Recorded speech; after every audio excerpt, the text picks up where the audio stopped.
Well, we've been getting reaction from the Foreign Secretary, Philip Hammond. He said that the rocket launch breached several UN resolutions and represented a slap in the face for the international community.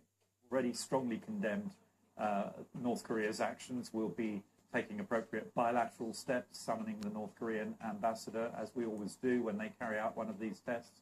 But we'll be working with other partners, particularly the US, Japan, South Korea, in the United Nations, to take additional steps, additional measures against North Korea, stepping up the pressure on that country.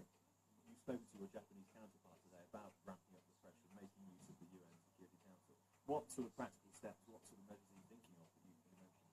Well, I've spoken to my Japanese counterpart this morning, and we are all focused on looking at additional economic sanctions that could be applied against North Korea. But this does, of course, require agreement across the Security Council, and in particular the P5, the permanent members of the Security Council, Britain, France, United States and China, as well as Russia, have to agree.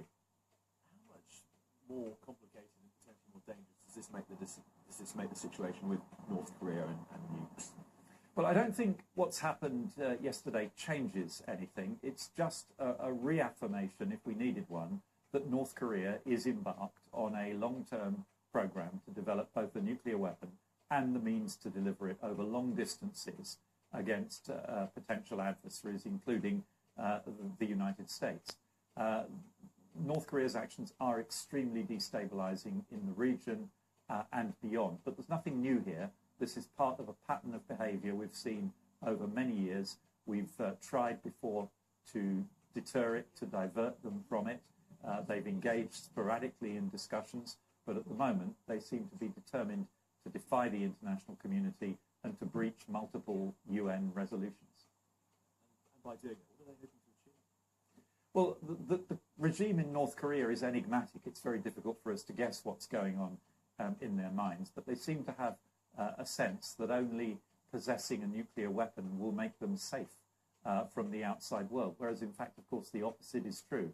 Having a nuclear weapon or seeking to obtain a nuclear weapon makes them a target for the international community to focus on. If North Korea would abandon its nuclear program, then the rest of the world is absolutely prepared to work to try to alleviate the poverty and suffering of the people of that country and draw it into the international community.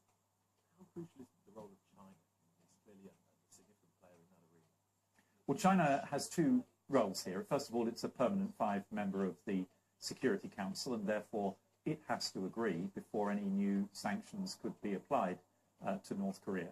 But it is also an immediate neighbor of North Korea, and the Chinese fear, understandably, an implosion of the regime in North Korea and the consequential effects on China of millions of North Koreans potentially streaming across the border seeking refuge from the chaos that would follow. So China is more cautious than some of the rest of us for reasons that we do understand. And what we will be doing, the United States and Japan will be doing, is seeking to persuade the Chinese that it's in the interests of all of the international community now to apply some more direct economic pressure on North Korea at this point.